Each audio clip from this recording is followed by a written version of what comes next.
कृष्णाय वासुदेवाय देवकी नंदनाय च नंदगोपकुमाराय गोविंदाय नमो नमः। जय श्री कृष्ण चैतन्य प्रभो नित्यानंद श्री अद्वैत गदाधर शिवासादि गौर भक्तवृंद। हरे कृष्णा कृष्णा कृष्णा हरे हरे, हरे राम राम राम हरे हरे। हरे कृष्णा। श्री कृष्ण बलराम मंदिर इस्कॉन वृंदावन के भाग्यशाली भक्तों, भक्ति शास्त्री के भगवद गीता यथारूप के 11वें अध्याय के हम दूसरे विभाग में संजय अर्जुन की दृष्टि का वर्णन कर रहे हैं और ये विभाग 9 से 31 श्लोक तक चलेगा। और पहले भगवान ने अर्जुन को कौन सा रूप दिखाया? पुरुष शुक्ता वाला। और जब योग्य हो गया तो काल रूप दिखाया। तो अब ये जो वर्णन चल रहा है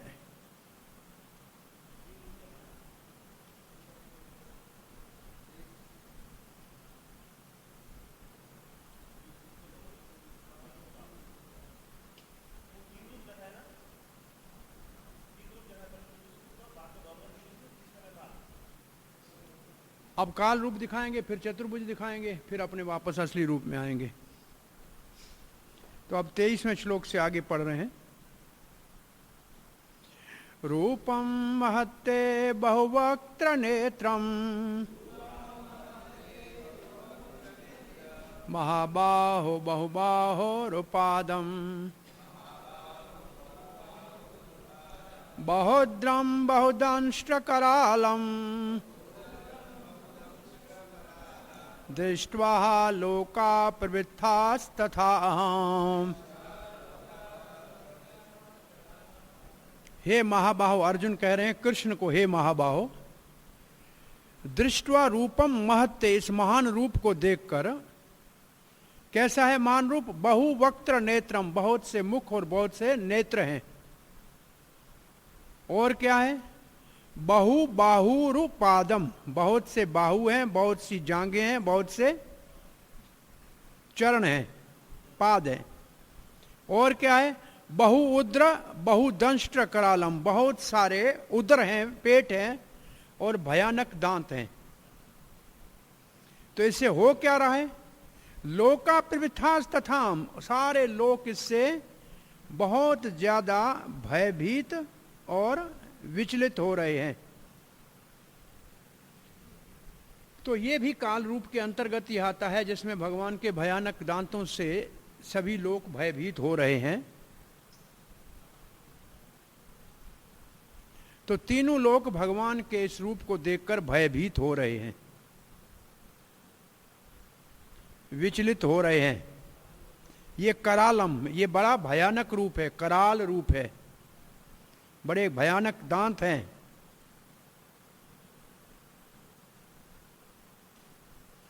और तथा हम जो है वो दूसरे श्लोक के साथ जुड़ा है, 24वां श्लोक। प्रभुपाद जी का तात्पर्य नहीं है। नभा स्पर्शम दीपतम अनेक वर्णम व्यततानम दीपेत विशाल नेत्रम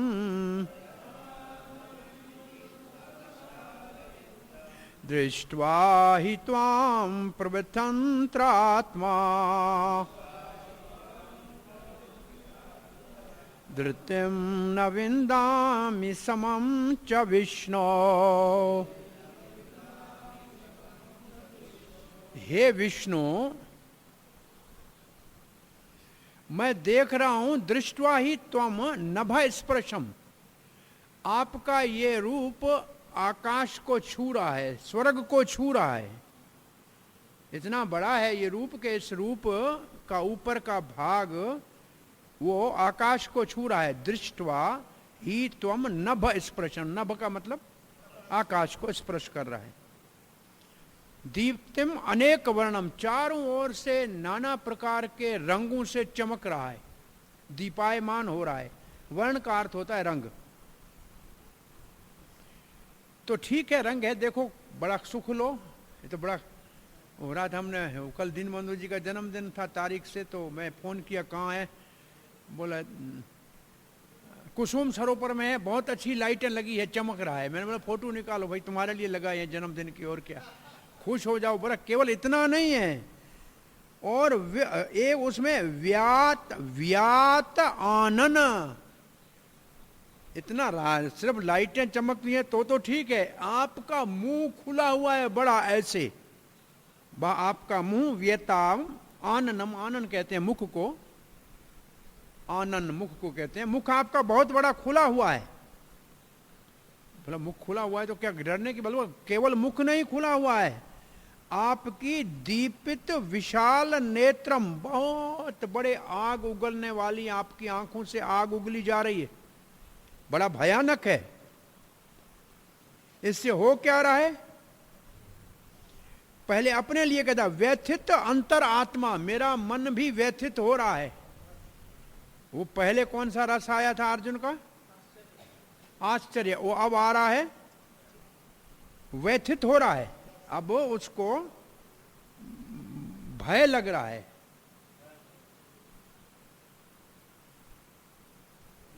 बोला व्यथित होता है तो अब मेरे साथ बैठे हैं रथ में, चिंता मत करो। बोला कुछ नहीं दिखा रही है।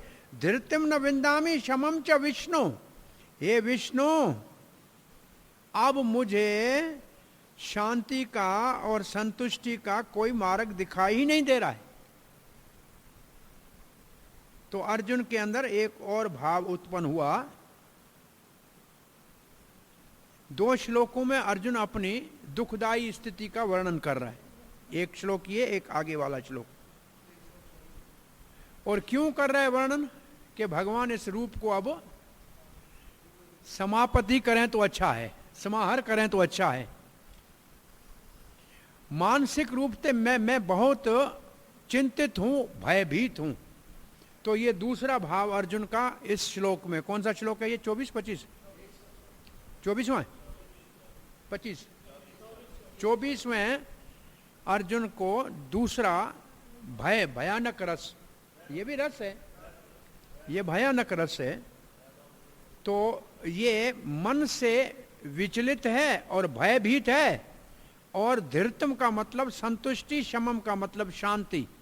हे विष्णु, न मुझे शांति मिल रही है और न संतुष्टि, तो मैं असंतुष्ट हूं, अशांत हूं, इसका मतलब भयभीत और विचलित हूं।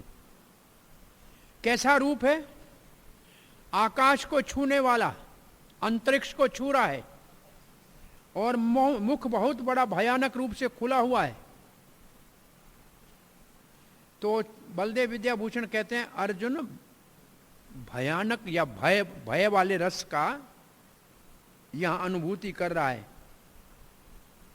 काल रूप देखकर अर्जुन क्या कह रहा है, कौन सा रस, तो पहला रस कौन सा था, अद्भुत, कौन से श्लोक में था, 14 में अद्भुत रस का अनुभूति हुई है, और 24 में भयानक भय, भयानक रस, भयानक रस का नाम है, देखो। हाँ, तो ये उस रस का वर्णन है। अब हम 25वां श्लोक पढ़ रहे हैं, आज इसको खाली करना होगा।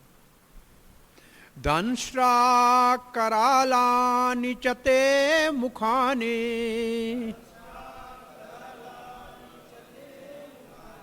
दृष्ट्वेव काला नलस निभानि दिशो न जाने न लभे च शर्मा, प्रसीद देवेश जगन निवास।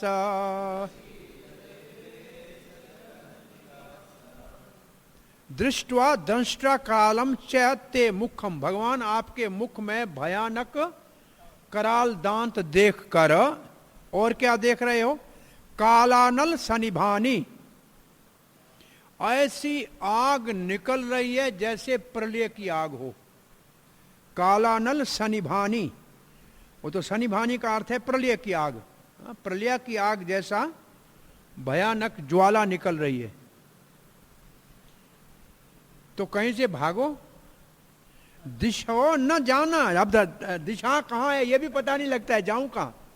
भाई आग लगे तो किस तरफ जाऊं? सब जगह आग ही आग पड़ी है, कहाँ जाऊं? दिशा न जाने, न लभे च शर्म, और मुझे कोई शांति भी नहीं है, मैं बड़ा अशांत हूं। शर्म का मतलब है शांति। क्या लिखा है? आराम, आनंद। आनंद तो बहुत ऊपर का शब्द है, आराम भी नहीं है। हे देव देव, हे जगतपति, और प्रसीद शब्द का मतलब कृपा करो, प्रसन्न हो जाओ, ये भय हो रहा है मुझे। तो ये आगे काल रूप के भय का वर्णन है, और इसी का तात्पर्य किसी ने नहीं लिखा है। हाँ, सुख, सुख लिखा, सुख है वैसे, कंफर्ट, कंफर्ट, सुख, सुख, सुख है। 26-27 अमी च त्वां धृतराष्ट्रपुत्राः सर्वे सहैव निपालसङ्गैः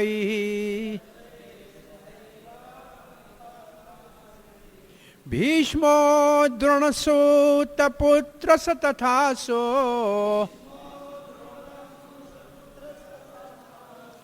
सहास्वमध्यैः अपि योधमुखैः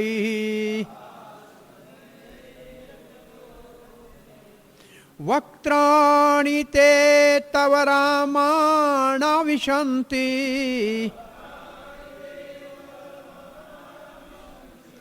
दंष्ट्राकरालानि दशन्नान्तरेषु नो दंष्ट्राकरालानि भयङ्कानि केचिद्विलग्ना दशन्नान्तरेषु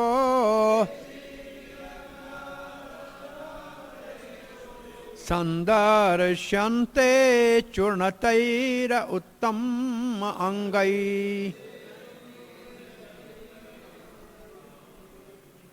चूर्णतई उत्तम अंगई का अर्थ क्या है?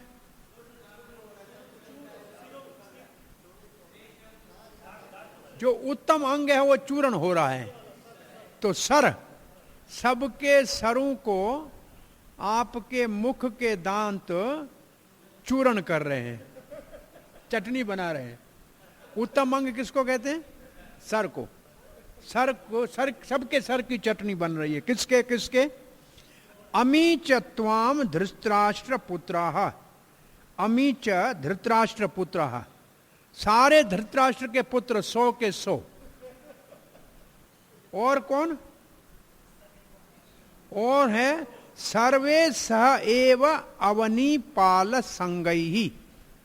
सर्वे का मतलब सब, और सह एव अवनीपाल, उनके साथ कौन है? अवनी किसको कहते हैं? धरती को। अवनीपाल का मतलब राजा।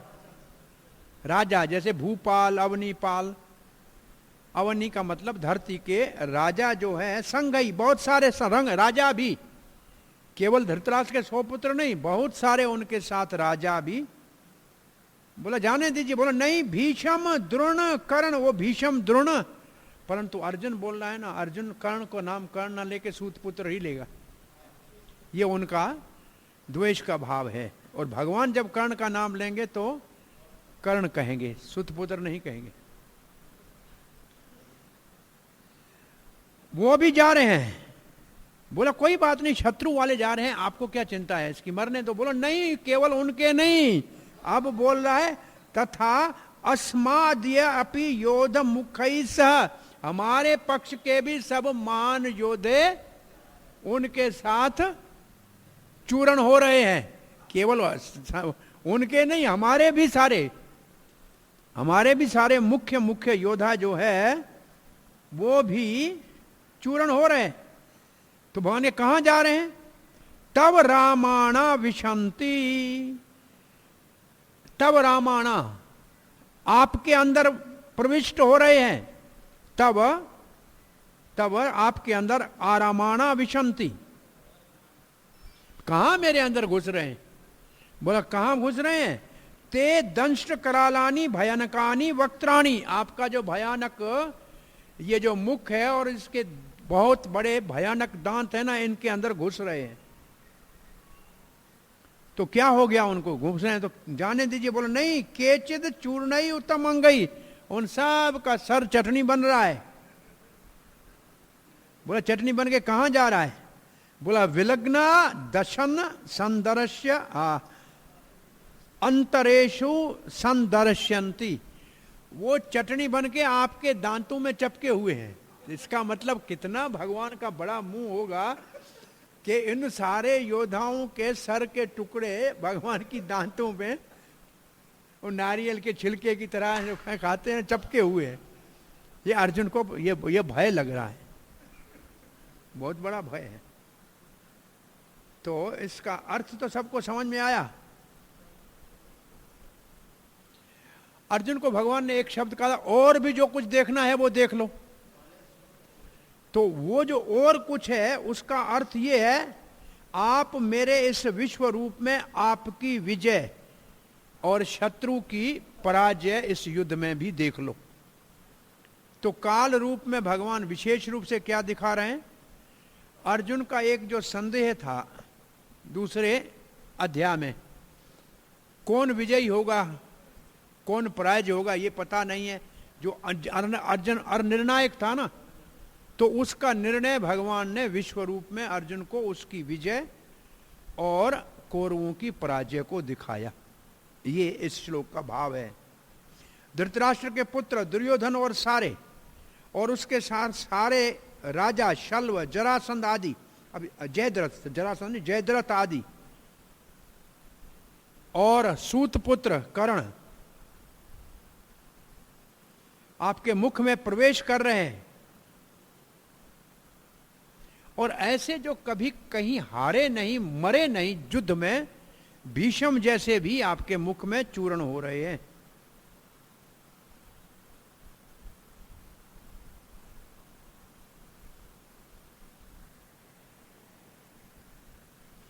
असौ जो शब्द है सूत पुत्र के साथ, असौ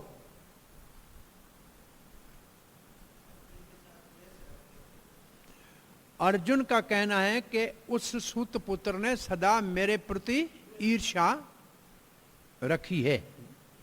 असौ का मतलब, ये जो दो शब्द है ना, असौ, सूयते असूयते, सूयते का मतलब क्या है? ईर्ष्या करना, असूयते का मतलब ईर्ष्या नहीं करना।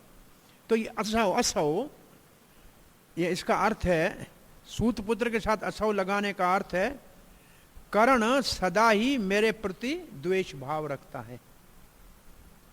अर्जुन जो कह रहे हैं तो बीच दूसरों के लिए कुछ नहीं कहा है, विशेष कर्ण के लिए ये शब्द कहा है।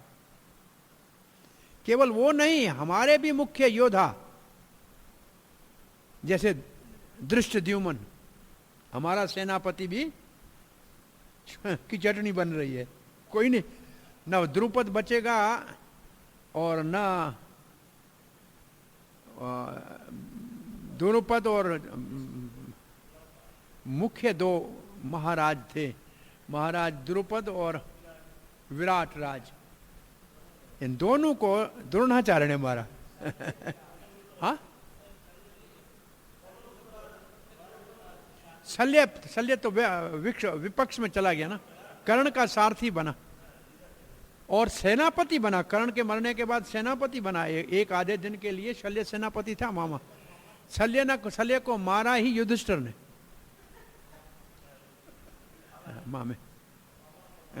ये मामा को मारने की परंपरा कृष्ण से चल रही है। हाँ जी,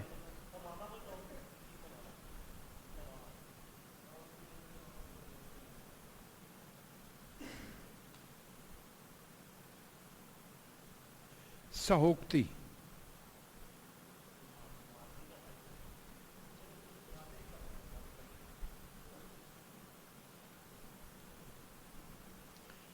तो भगवान के दांतों में सब चपके। इसके वो प्रभुपाद ने तात्पर्य क्या लिखा है?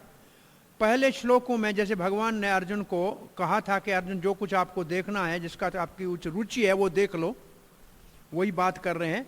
तो अर्जुन अब विपक्ष के भीष्म, द्रोण, कर्ण आदि धृतराष्ट्र के पुत्रों को और अर्जुन अपनी सेना के महासैनिकों को का भी विनाश देख रहा है।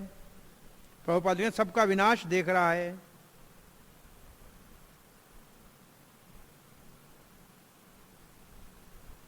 इससे क्या संदेश मिलता है प्रभुपाद के? इससे क्या अनुमान मिलता है, लगता है? ये सब जब मारे जाएंगे जो कुरुक्षेत्र में खड़े हैं, तो अर्जुन विजयी होगा। और यहां यह भी बताया गया है भीष्म जो अजय है और इच्छा मृत्यु का वरदान है, वो भी यहां कर्ण के साथ समाप्त हो जाएगा। और केवल शत्रु पक्ष के नहीं, अर्जुन के पक्ष के भी महारथी मारे जाएंगे। 28। अब 2 श्लोकों में विशेष एक भाव। यथा नदीनां बहवो अम्बो वेगाः समुद्रमेवाभिमुखा द्रवन्ति तथा त्वामि नरलोके वीरा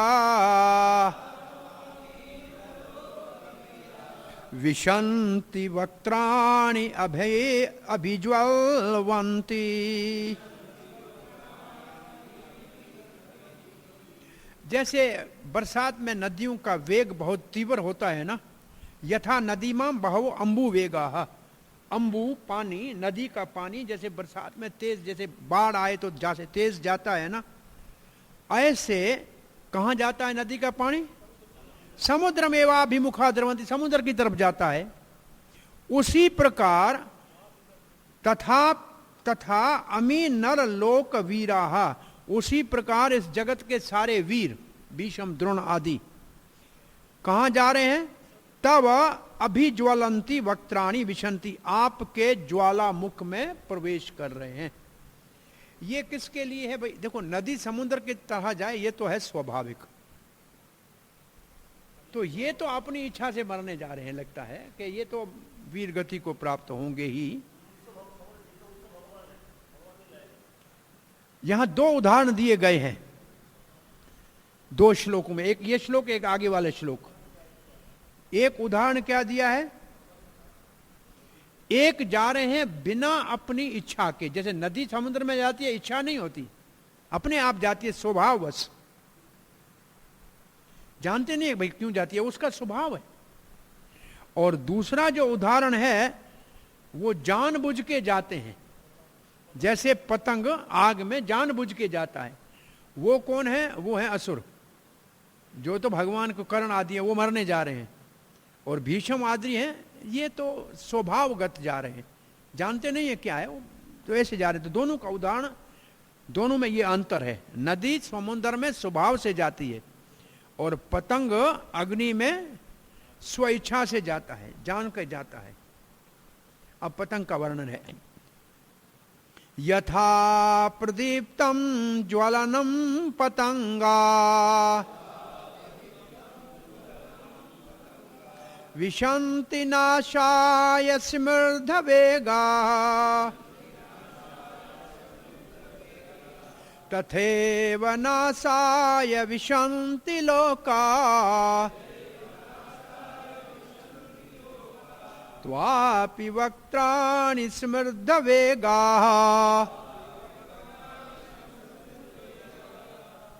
यथा पतंगा, जैसे पतंग समृद्ध वेगा, बहुत तीव्र गति से, प्रदीप्तम ज्वलनम विशंति, प्रज्वलवत अग्नि में प्रवेश करता है। क्या करने जाता है? नाशाय, अपना विनाश करने जाता है।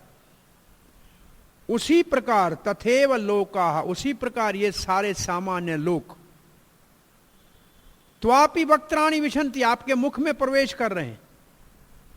समृद्ध वेगाय, बहुत तीव्र गति से क्या करने जा रहे हैं? नाशाय, अपना विनाश करने जा रहे हैं। ये किसके लिए है असल में? ये है असुरी प्रवृत्ति के जो लोग हैं, वो तो अपना विनाश करने ही जा रहे हैं। जैसे दुर्योधन और उसके सारे पक्ष के कर्ण आदि, और वो जो है उसका, इसमें कोई तात्पर्य ज्यादा, दो ही बातें बताइए खास। क्या दो बातें बताइए? दो श्लोकों में, एक में स्वाभाविक बिना इच्छा के, बिना जाने जा रहे हैं नदी की तरह, जैसे जैसे नदी बहती है, ये स्वभाव है। तो जैसे भीष्म है, द्रोण है, वो अपनी मर्यादा में स्वभाव से आए हैं, कोई ऐसे उनका उद्देश्य ये नहीं है, परंतु उनको मालूम है परिणाम यही है। परंतु जो दूसरे हैं वो द्वेषी हैं पांडवों के, वो तो विशेष रूप से मरने के लिए ही आए हैं, तो वो पतंग उगते हैं। तो इसमें उदाहरण भगवान के मुख को पहले के लिए समुद्र और दूसरे के लिए अग्नि से, और पतंग जो है उसका उदाहरण है जैसे धृतराष्ट्र के पुत्र कर्ण आदि, वो मरने ही जा रहे हैं। और भीष्म द्रोण आदि हैं, वो भी समुद्र में जा रहे हैं। इसका मतलब कैसे भी भगवान की इच्छा से वहां उनका भी समाप्ति होनी है। तो उदाहरण ये है। 30वां श्लोक, मरना है तो मरने दो, लेकिन आप मजा ले रहे हैं। श्लोक ऐसा है कि आप ले लिह से ग्रसमान समन्ता, लोकान् समग्रान् वन्दनै ज्वलदभिः, लोकान् समग्रान् वदनै ज्वलदभिः,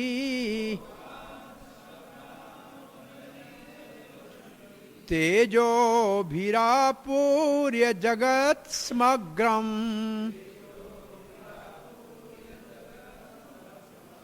भासस्तवोग्राः प्रतपन्ति विष्णो,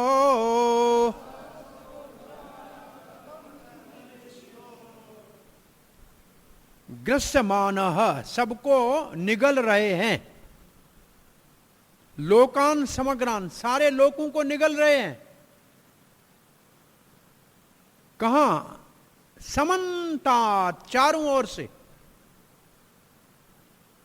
कैसे निगल रहे हो? ज्वलद भी वदनई, आपके ज्वाला मुख से चारों ओर से सबको निगल रहे हो। और ले ऐसी, और उसको निगलने के बाद भी बाहर जबान निकाल के चांट रहे को, और कहां है, खींच के लाओ। तो आप इसमें सुख ले रहे हो। हे विष्णु, तब उग्राह भाषः, आभाष प्रभाष, आपका जो उग्र तेज है, आपका जो उग्र तेज के किरणें हैं, वो क्या कर रही हैं? तेजो भी आपूर्य जगत समग्रम, पूरे जगत को बहुत ही तपा रही है। श्री विष्णु आपके तेजोमयी किरणें 10 दिशाओं को जगत में तपा रही हैं। प्रतपंती, ऐसे लगता है कि सारे तप रहे हैं। पहले सारे सैनिकों का भगवान के मुख में प्रवेश का वर्णन किया। अब अर्जुन भगवान के अंदर से जो प्रकाश निकल के सब दिशाओं में, सब दिशाओं को प्रतपत कर रहा है, उसका वर्णन कर रहे हैं। जो आपके मुख में आया उन सबको आप निगल गए, और फिर आप जबान निकाल के अपने होंठों को चाट रहे हैं।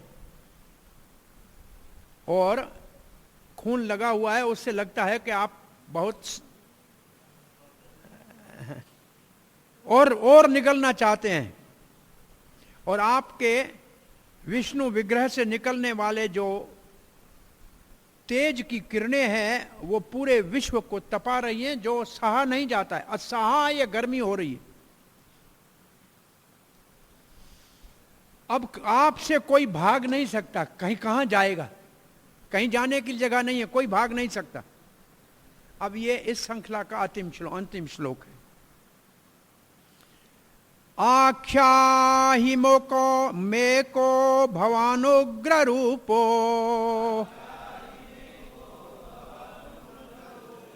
नमोस्तु ते देववर प्रसीद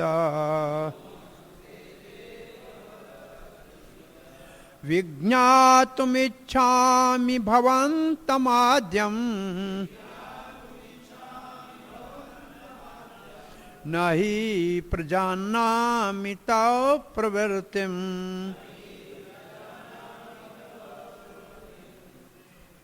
आख्या ही में मुझे बताओ, हे कृष्ण मुझे बताओ।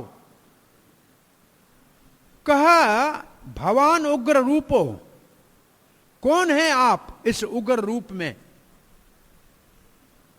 मुझे बताइए, ये उग्र रूप धारण करने वाले आप कौन हैं।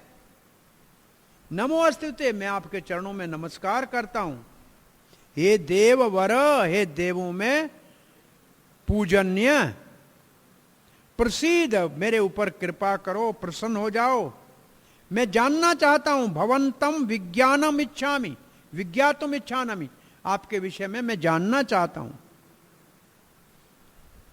हे आद्यम, हे आदि पुरुष, न ही प्रजानामि तव प्रवृत्तिम, आपका उद्देश्य क्या है मैं नहीं जानता।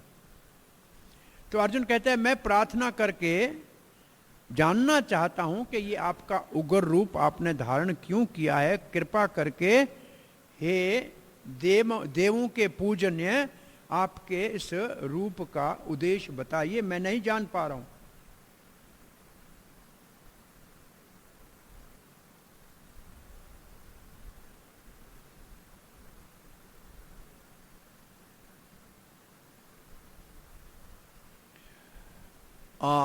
भगवान ने जैसे पहले विश्व रूप दिखाया और फिर काल रूप दिखाया,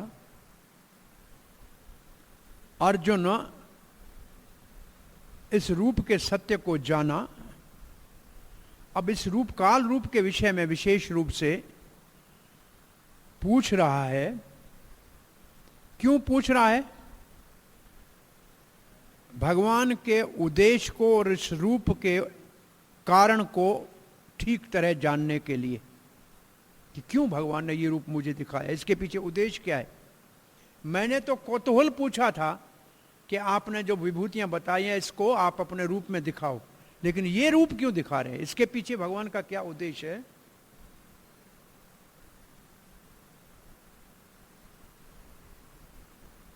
तीसरे श्लोक में अर्जुन ने भगवान को कहा था कि आपके विश्व रूप का दर्शन कराओ। ये अर्जुन ने प्रार्थना तो अर्जुन ने की थी। इस यहां लिखा है तीसरे में क्या है देखो,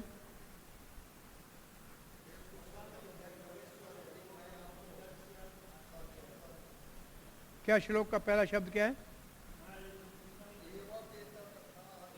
एवं एतत् तथा यथार्थ आत्मानं परमेश्वर दृष्टामि ते रूपम ऐश्वरम पुरुषोत्तम। हाँ, तो ये यही तीसरे श्लोक का भाव है।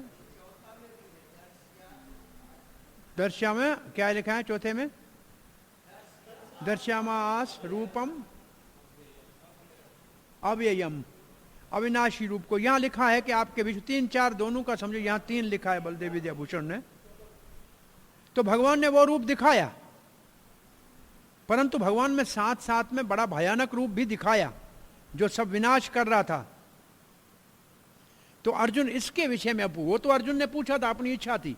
ये जो देखने में आया इसके बारे में अर्जुन कहता है ये क्या रूप है आपका, ये भयानक रूप क्या है। ये देववर, मैं आपको प्रणाम करता हूं, कृपा करो। इस भयानक रूप को छुपा दो, समाप्त करो।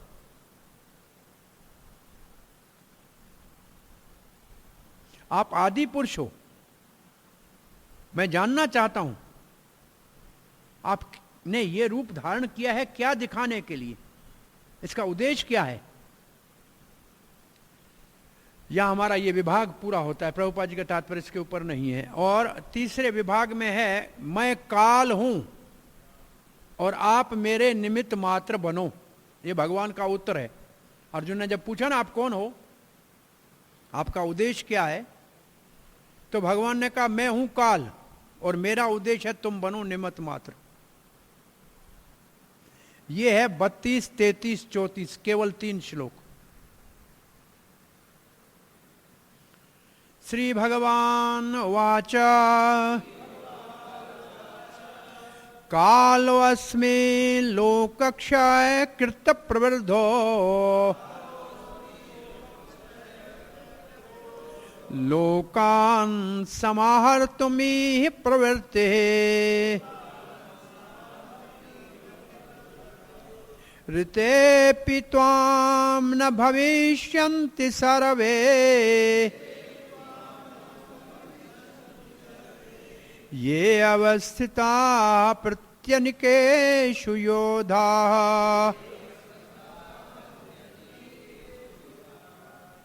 आप कौन हो मैं जानना चाहता हूं। भगवान कहते हैं कालो अस्मि, मैं काल हूं।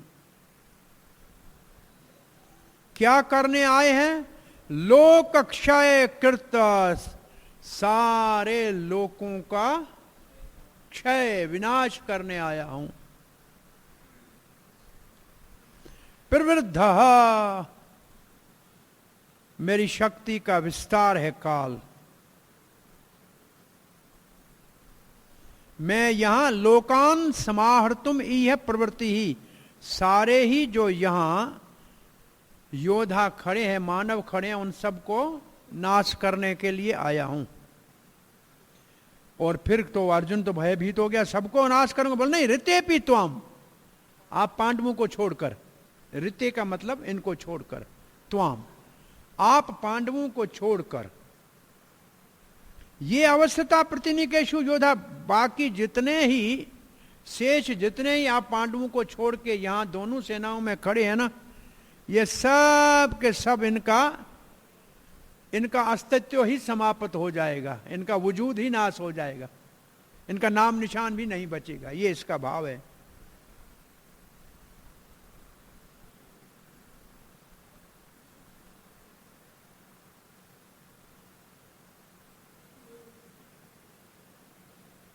बलदेव विद्याभूषण कहते हैं अर्जुन ने प्रश्न पूछा था आप कौन हैं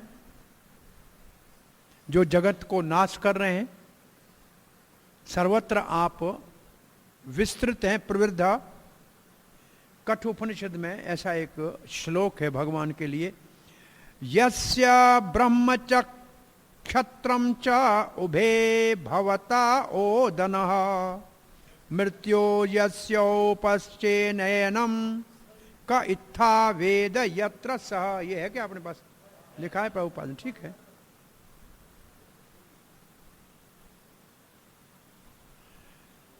वो भगवान को जानता है जिनका भोजन है ब्राह्मण और क्षत्रिय, और मृत्यु उनकी चटनी है। ये कठोपनिषद का सुख है। इन श्लोकों में मेरे को काल रूप में मेरा वर्णन हुआ है। आप जानना चाहते हैं मेरा उद्देश्य क्या है? यह विशेष समय पे इन सबको मैं निगल जाऊंगा, दुर्योधन और ये सारे समाप्त हो जाएंगे। आप युधिष्ठिर और आप पांडवों को छोड़ के कुछ लोगों को, यहां कोई नहीं बचेगा भविष्य में।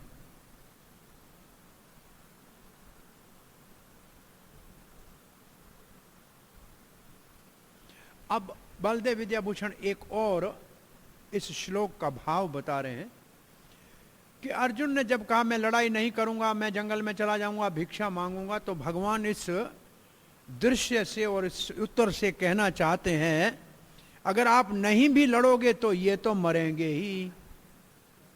आपके न लड़ने से ये राज नहीं करेंगे। इनकी तो ये तो मेरा भोजन और चटनी के साथ तैयार है, ये तो मैं निकल जाऊंगा। अब तुम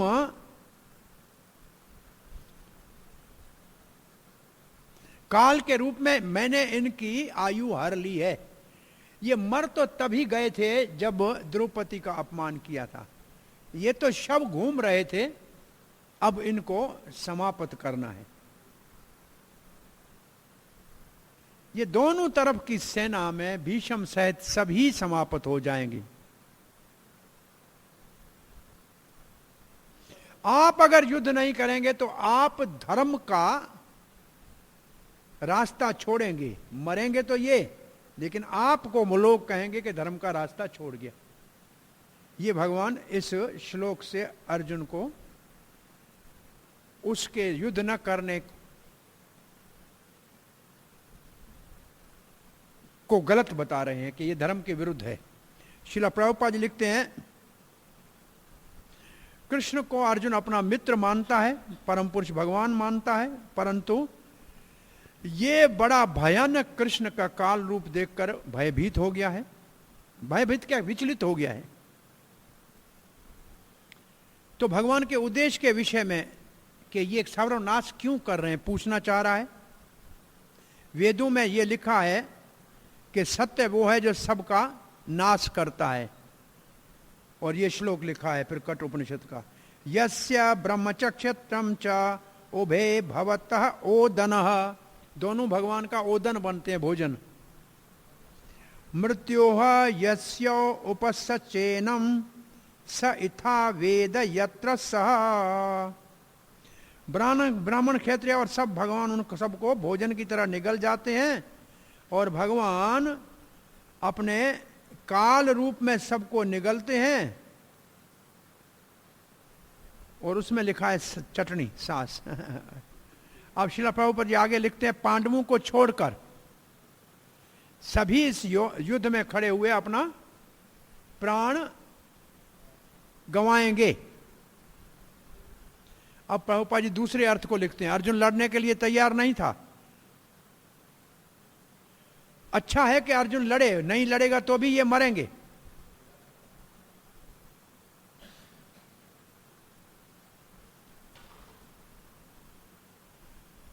अर्जुन ने कहा नहीं मैं नहीं लड़ूंगा, मुझे बड़ा दुख है, ये मरेंगे। तो भगवान कहते तुम नहीं लड़ो तब भी ये मरने वाले हैं, ये भगवान की योजना है। अगर अर्जुन नहीं मारेगा दूसरे तरीके से मरेंगे, मरना तो है, और इनके लिए रास्ता निकाल के रखा है। अब प्रभुपाद कहते वास्तव में वो पहले ही मरे हुए थे। भगवान की इच्छा से काल उनका विनाश कर देगा, ये प्रकृति का नियम है। आगे कह रहे हैं,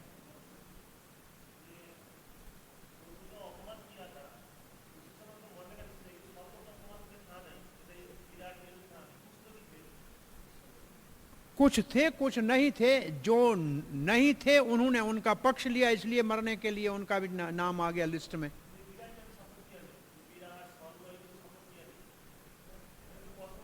एक बहुत लंबा बड़ा 2 वॉल्यूम में पुस्तक लिखा है, वो 18 दिन महाभारत युद्ध के, और उस रथ के ऊपर अर्जुन का कपि ध्वज के बजाय गरुड़ ध्वज का फोटो लगाया कि ये सारी योजना कृष्ण की थी।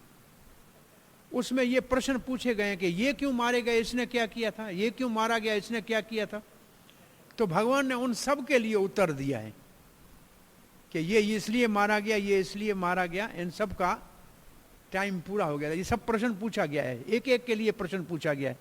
बहुत लंबा चौड़ा 2 वॉल्यूम में पुस्तक है। एक श्री वैष्णव ने लिखा है महाभारत के आधार के ऊपर, दोज 18 डेज ऑफ वार। मैं पढ़ा था इसको एक बार, बहुत अच्छा पुस्तक है। अभी मैं क्यों किसको मारा गया सबका नाम का कारण नहीं बता, मेरे को याद है, परंतु सबके पीछे उद्देश्य है। ये आपको बताया था ना हमने, एक राजा लड़ाई में लड़ा नहीं था, काशी राज, बताया था ना आपको।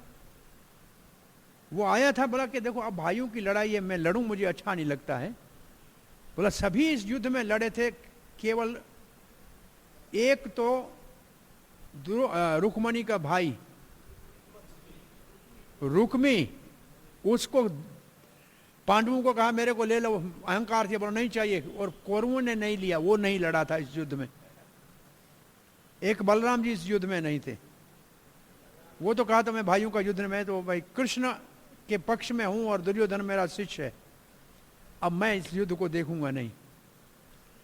देखिए काशी राज के लिए कहा कि वो आया, कि मैं युद्ध तो नहीं करूंगा, पर इतनी बड़ी सेना आपने इकट्ठी की है, इनके भोजन का क्या करोगे? भाई कोई तो ये व्यवस्था भी करे ना, दोनों के भोजन का व्यवस्था। बोला ये सेवा मेरी सेना के साथ मैं ये सेवा करूंगा। तो वो रोज का भोजन जितना बनाता था वो पूरे का पूरा हो जाता था। पहले मानो के पहले दिन के भोजन के लिए उन पहले जरा युद्ध से पहले 17 अक्षौणी उनकी और 11 उनकी, 7 उनकी, 18 अक्षौणी को भोजन बनाया। दूसरे दिन 11 मानो के 12 का बनाया, फिर 10 का बनाया। अंत में एक ने किसी ने पूछा कि आपको कैसे पता लगता था कि इतने मर जाएंगे, इतने का भोजन बनाऊंगा? बोला मैं मूंगफली रोज कृष्ण को रात को जाके देता था, वो जितनी खाते थे उतनी मैं समझता कि मर गया, और जितनी बचते थे उतने का भोजन बनाता था कि इतना नहीं रहेंगे। मैंने हिसाब लगा लिया था कि मूंगफली इनको शाम को खाते थे, मैं रख देता था, वापसी में गिनता था, तो जो खाई वो गए, जो रहे बचे उतने का ही भोजन बनाता। तो एक भी चपाटी खराब नहीं हुई, सब पूरी हो गई ये काशी राज के लिए लिखते हैं कि वो उसमें सेवा ये करता था। तो हाँ, आइए 33वें श्लोक को पढ़ते हैं। तस्मात् त्वमुत्तिष्ठ यशो लभस्व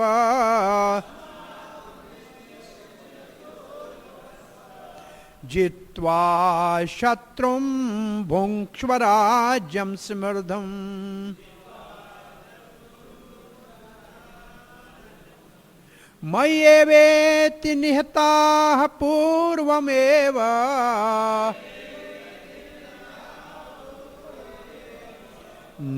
निमित्तमात्रं भव सव्यसाचन्।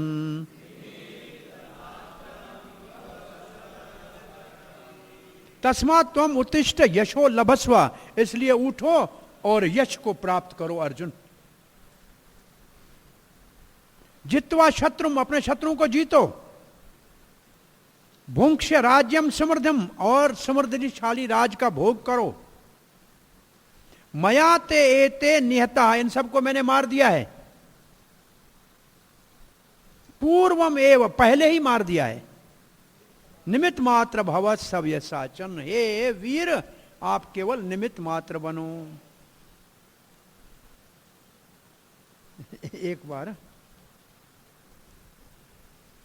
जैसे प्रभुपाद ने जब अमेरिका में प्रचार शुरू किया था इस्कॉन का, तब वियतनाम की लड़ाई होती थी तो जबरदस्ती सबको सेना में ले जाते थे पकड़ के।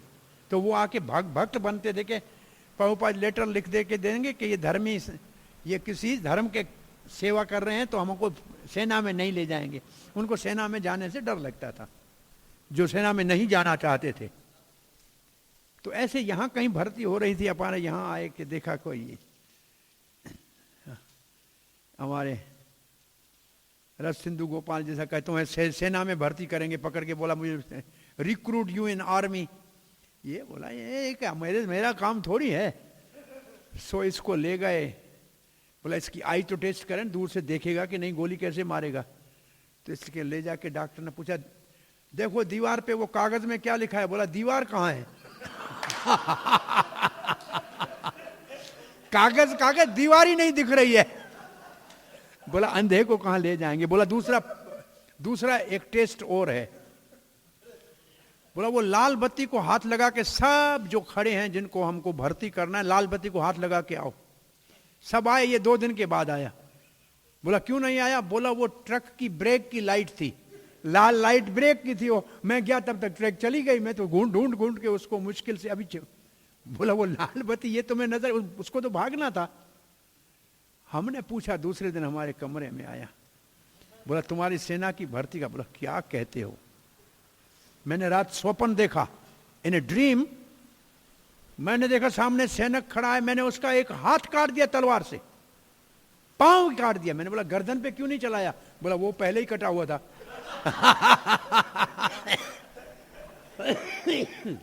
गर्दन पहले ही कटा हुआ था, तो मरे हुए को मार रहा था, और वो भी स्वप्न में। तो अर्जुन को भगवान कहते ये पहले ही मरे हैं, अब तुम स्वप्न में चलाते जाओ बाण, नाम तुम्हारा होगा, मार मैंने दिया है, तुम्हारा है, तुम्हें ये निमित्त मात्र बनना है। निमित्त मात्र का मतलब काम मैंने किया है।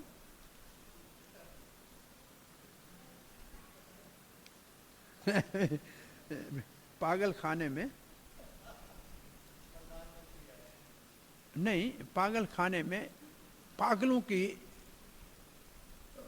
थोड़ी सी कहा जाए कि सुख सुविधा के लिए स्विमिंग पूल बनाया कि चलो इनको थोड़ा स्विमिंग करेंगे। तो एक पागल उसमें गिरा और दूसरे पागल ने उसको अंदर से निकाल लिया, बच गया।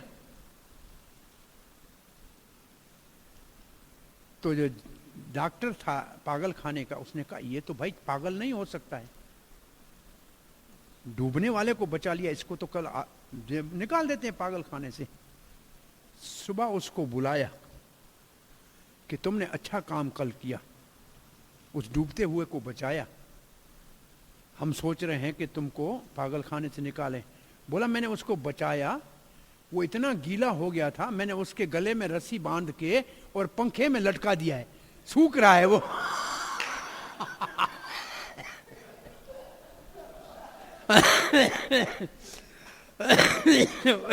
उसके गले में रस्सी बांधी है और पंखे के में लटका है, पंखा चलाए, वो सूख रहा है। और इसने बोला बच्चे को भी मार दिया, मार के सुखा रहा है उसको। तो ये हम समझते कभी अच्छा काम करते हैं, लेकिन अच्छे का हम समझते अच्छा आदमी है, लेकिन उसके काम का पता नहीं लगता है कि क्या कर रहा है। ये तो ऐसे ही मेरे को ऐसे याद पता नहीं कहाँ से आ गया। तो निमित्त मात्र बनूं, उसके मृत्यु का निमित्त मात्र, पानी में नहीं डूबा, पंखे में डुबा दिया। तो भगवान ने कहा बचेगा नहीं।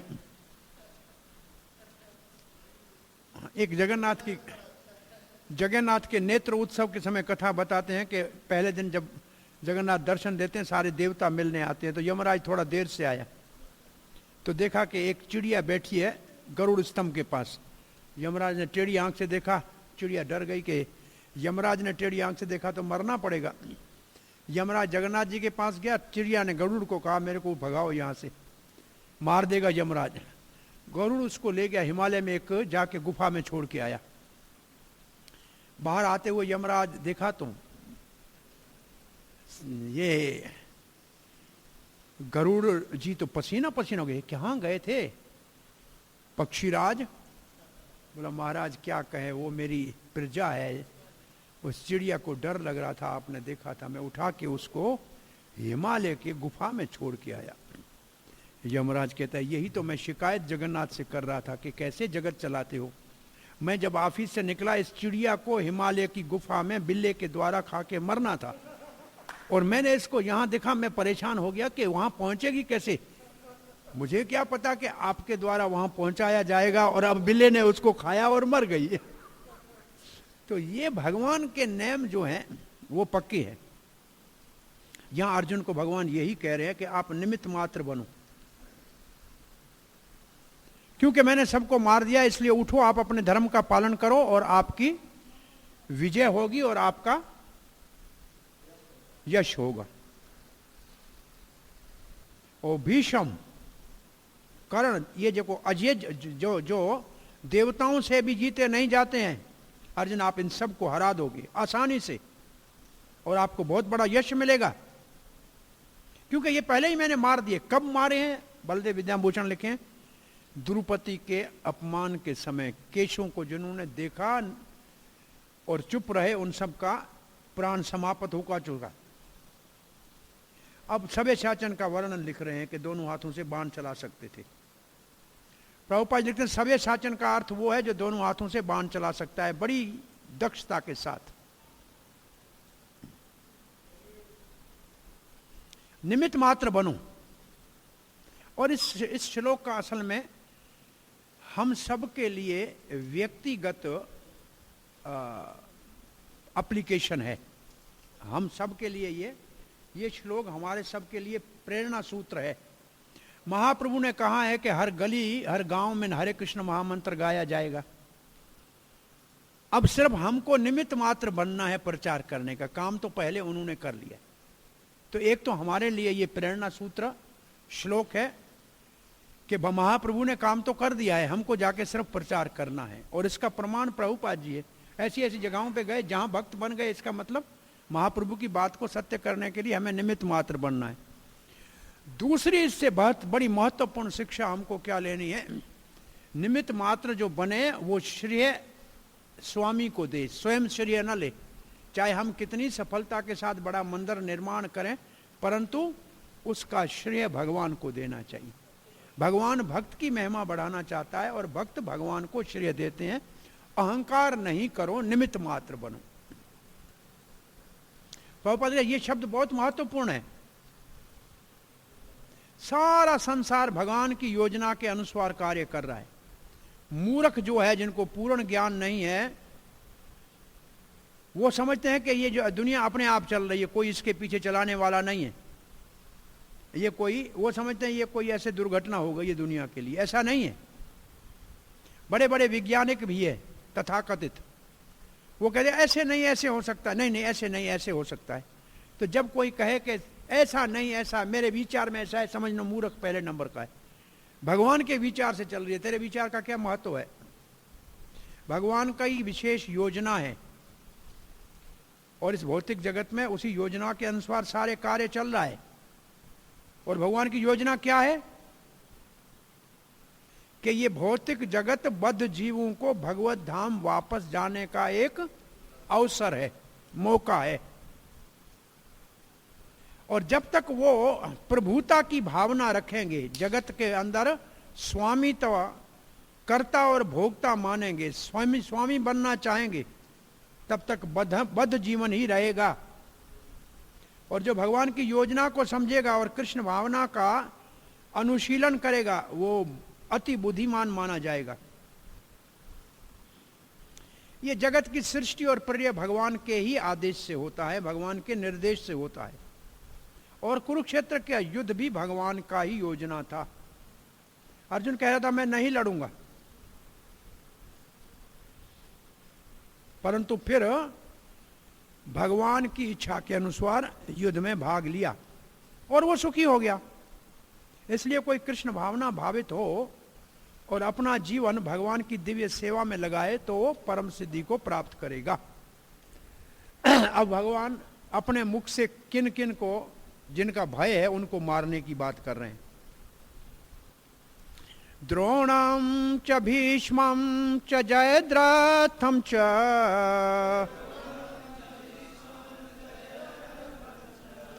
कर्णं तथा नयानपि योधवीरान्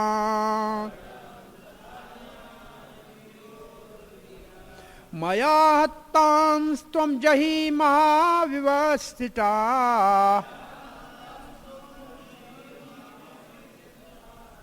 युद्धस्य जेतासि रणे सपत्ना।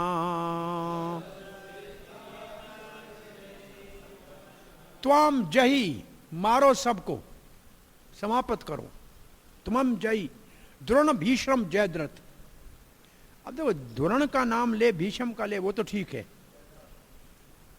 अब द्रोण तो उनके गुरु हैं और भीष्म अजय है, पर जयद्रथ का नाम भी लिया है क्योंकि ये एक दिन इसको वरदान शंकर जी ने दिया था कि अर्जुन को छोड़ के 4 पांडवों को हराएगा। तो वो भी थोड़ा मुश्किल है, उसमें भगवान की बिना सहायता के संभव नहीं है। कर्णम तथा नयाम अपि योध वीरान, कर्ण और दूसरे महावीर जितने भी है, मया हत्ताम, उन सबको मैंने मार दिया है। मां व्यथिता, आप व्यथित मत हुई, चिंता मत कीजिए कि इसको कैसे मारा जाएगा, क्योंकि ये तो अजय है। युद्धस्य,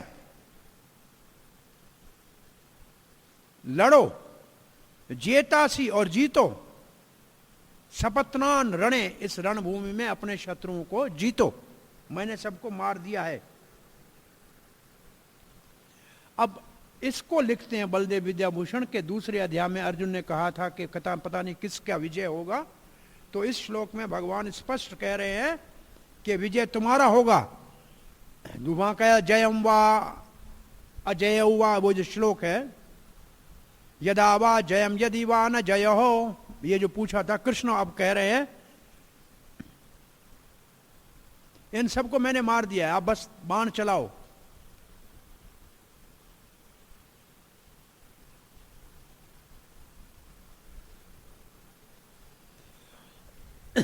भयभीत मत हो, ऐसे मत सोचो कि इनके पास दिव्य अस्त्र है, कोई बात नहीं,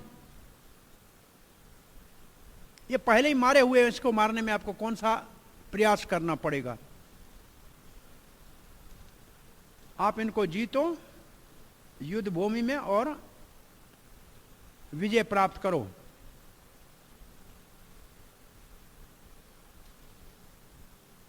अब प्रभुपाद जी बहुत अच्छी बात लिखे। पहली लाइन देखो प्रभुपाद जी क्या लिखा है, योजना भगवान की होती है, परंतु भगवान इतने दयालु हैं कि सफलता का सेहरा अपने भक्त के ऊपर बांधते हैं, यश देते हैं भक्त को, काम करते हैं कृष्ण। ये है पहले लाइन का अर्थ। लेकिन कौन से भक्त को यश देते हैं? जो भगवान की आज्ञा के अनुसार कार्य करेगा, भगवान की इच्छा और आज्ञा के अनुसार कार्य करेगा, उसको यश मिलेगा।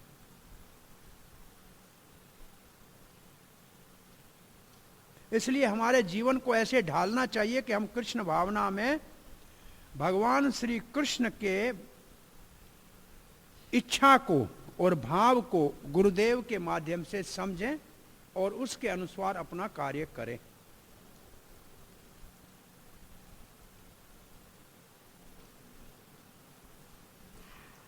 भगवान श्री कृष्ण की योजनाओं को समझना चाहिए भगवान की कृपा से, और भगवान का और भगवान के भक्त की योजना में कोई अंतर नहीं होता है।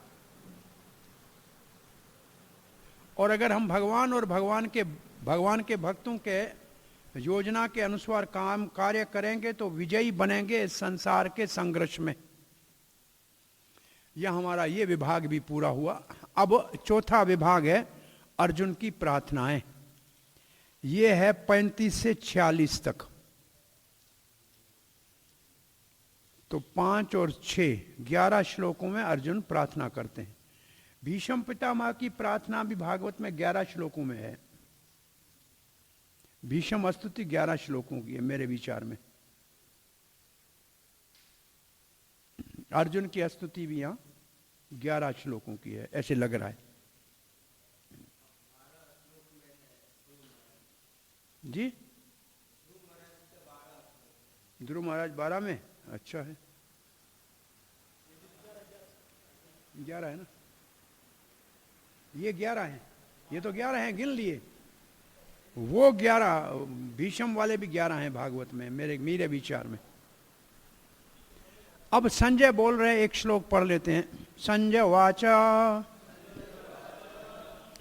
एतत् श्रुत्वा वचनं केशवस्य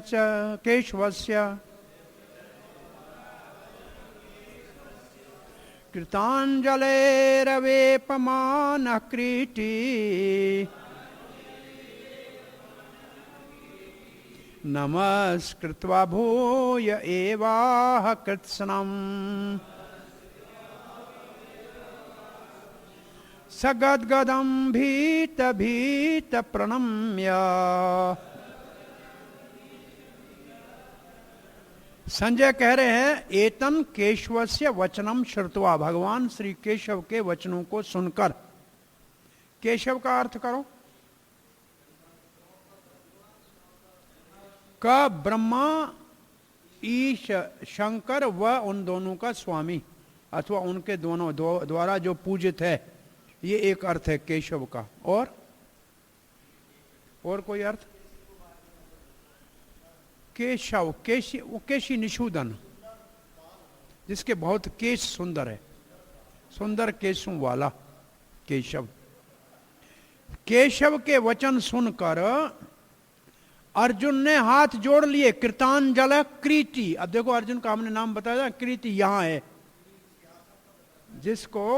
जिसका मुकुट इंद्र का दिया हुआ था आधे आसन पे बिठाकर।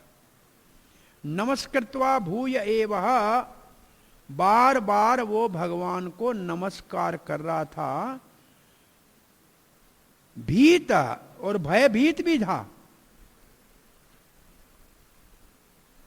और फिर कृष्ण को बहुत ही गदगद वाणी में ऐसे कहने लगा।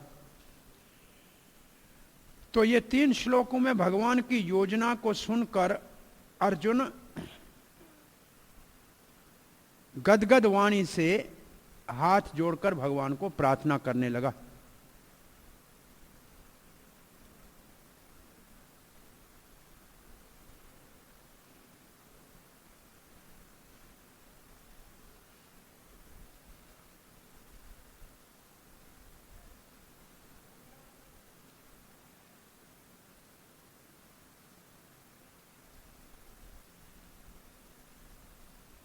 प्रभुपाद जी इस तात्पर्य में अर्जुन के जो आश्चर्य रस है उसका वर्णन कर रहे हैं, और भयभीत हुआ है, और फिर अपने मित्र को समझ के उसको प्रार्थना कर रहे हैं, ये आश्चर्य के कारण। अब अर्जुन की प्रार्थना यहां से शुरू हो रही है 36 से। अर्जुन वाचा स्थाने ऋषिकेश तव प्रकीर्त्या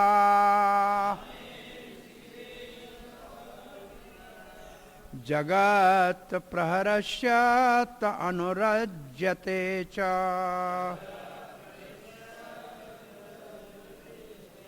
रक्षांसि भीतानि दिशो द्रवन्ति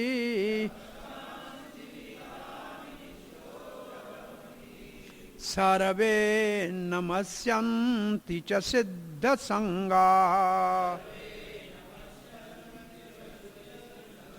अर्जुन ने कहा, हे ऋषिकेश। ऋषिकेश का करो पदछेद। ऋषि का ईश, ऋषि का इंद्रियां, ईश स्वामी, हे इंद्रियों के स्वामी। हे ऋषिकेश, सही है, स्थान है, जगत प्रहर्षित, सारा जगत प्रसन्न है, सारा जगत आनंदमय है, बिल्कुल ठीक है। अनुरज्यते च, सब आपकी ओर आकर्षित हो रहे हैं। तब प्रकृतिया, सब आपकी प्रकृति, आपकी प्रकर्षण रूपेण कीर्तिया, आपकी महिमा गा रहे हैं। ये आपका महिमामय रूप का महिमा गा रहे हैं, ये भी ठीक है। राक्षस भयभीत होकर सब दिशाओं में भाग रहे हैं। रक्ष्यासी भीतानि दिशो द्रवंती, और ये भी ठीक है। जो सिद्ध है वो आपको प्रणाम कर रहे हैं, जो भक्त हैं वो आपको प्रणाम कर रहे हैं। सर्वे च सिद्ध संगाः नमस्यन्ति।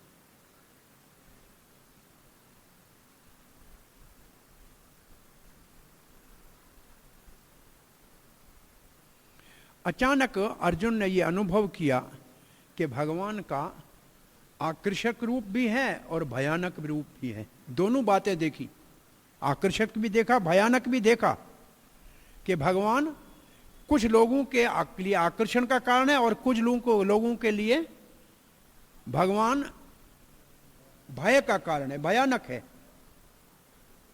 और प्रार्थना में यही अर्जुन वर्णन कर रहा है। स्थाने का अर्थ है सही किया, ये बहुत सही है, ये अच्छी बात है, ये बिल्कुल उपयुक्त है, ये बिल्कुल ठीक ठीक है।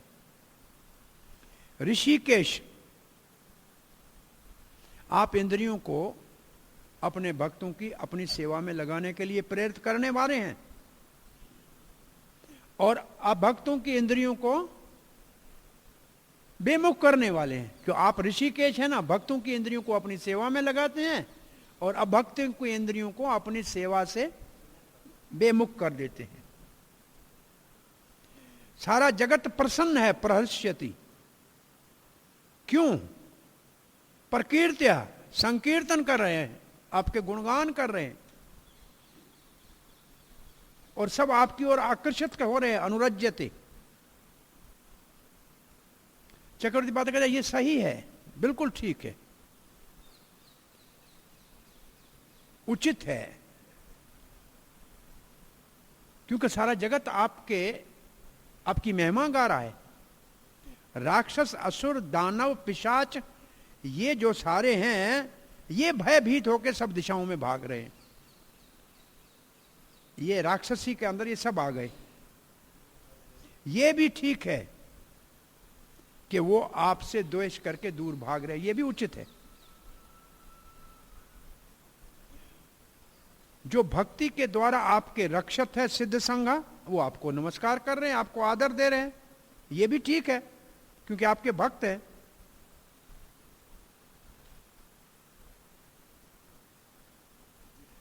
हाँ, चक्रवर्ती पाद एक बात लिख रहे हैं कि इस श्लोक को लोग राक्षसों से रक्षा के लिए पाठ करते हैं, क्योंकि भगवत गीता के कुछ श्लोक हैं जो निर्गुण भक्ति है, जो शुद्ध भक्ति है, उसमें उसकी जरूरत नहीं है, परंतु कुछ श्लोकों का उपयोग रोज जप करते हैं लोग, एक एक श्लोक का।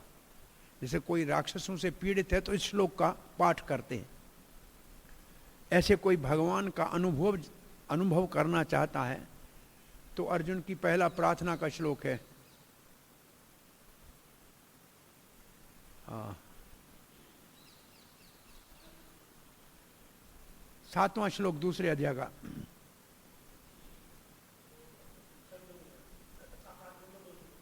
कार्पण्य दोष उपहत स्वभाव पृच्छामि त्वं धर्म समूढ़ चेता यत्श्रेयस निश्चितम ब्रवी तन्मे शिष्यस्त्यम साधिमान त्वाम पर।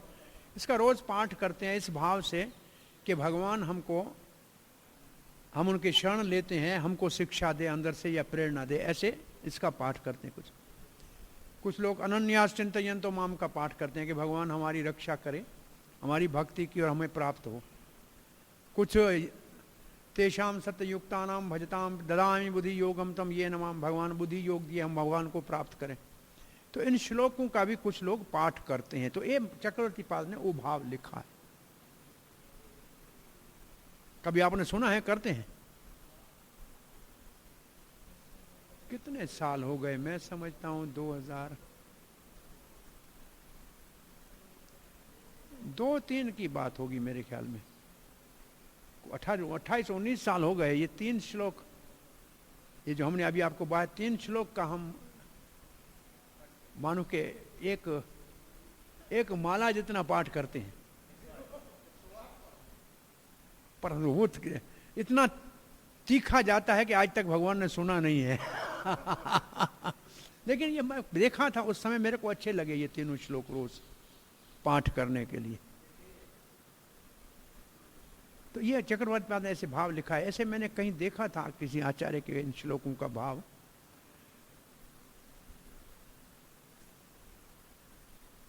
और निश्चित रूप से ये मंत्र है, असल में श्लोक नहीं है, मंत्र है, ऐसे लिखा है भगवत गीता माला मंत्रस्य। ये मंत्रों की माला है, इसके सारे मंत्र ही है, ये जप करने वाले मंत्र हैं। एक समय था मैं पूरे 18 अध्याय का रोज पाठ करता था। अब तो भूल, बहुत दिन हुए, छूट गया। बहुत साल पहले की बात है, मैंने इसका शुरू किया था। पहले 6 अध्याय, फिर 12, फिर 18, फिर रोज 18 अध्याय करता था और 1 घंटे से के अंदर हो जाता था श्लोकों का। हाँ, उससे भी जल्दी हो जाता था, ऐसे बहुत तेज होता था। फिर भी वो छूट गया। लेकिन निश्चित रूप से इसका प्रभाव बहुत बड़ा है। ये गीता के श्लोकों के पाठ का भी अपना एक प्रभाव है, इसमें कोई संदेह नहीं। परंतु श्री प्रभुपाद का कहना है कि कोई श्लोक याद करने से बड़ा भक्त नहीं बनता है, जो भक्ति करेगा वही भक्त बनेगा। परंतु ये प्रभुपाद स्वयं को गीता के सारे श्लोकों को कहाँ किस वक्त कैसे उपयोग में लाना है, इसमें बहुत दक्षता थी। प्रभुपाद जी के जो साथ रहने वाले उनके सचिव और सेवक थे, वो कहते हैं प्रभुपाद जी को गीता को इधर से उधर से सब जगह कहाँ कौन सा श्लोक किधर, आप कहीं भी गीता भागवत पढ़े तो गीता का श्लोक जरूर अंदर होगा। कब कहाँ कैसे बोलना है किसी जगह पे, इसमें बहुत दक्ष थे। तो ये अभ्यास करना अच्छा है। प्रभुपाद जी लिखते हैं, भगवान से अर्जुन ने युद्ध के परिणाम का सुना तो प्रबुद्ध हो गए। भगवान के महान भक्त और मित्र के नाते भगवान को कहने लगे कि आप जो कुछ कर रहे हैं वो सब अति अच्छा है, उचित है, उत्तम है।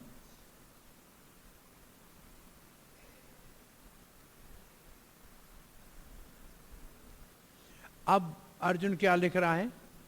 ऋषिकेश की परिभाषा है कि अपने भक्तों का भगवान श्री कृष्ण सेवा के वस्तुओं का रक्षक है और असुरों का नाशक है। इसका मतलब भगवान परित्राणाय साधूनाम विनाशाय दुष्कृताम, इसको ऐसे समझें, ये भगवान का उद्देश्य है। ये दोनों अच्छे हैं, ये दोनों भी उचित हैं।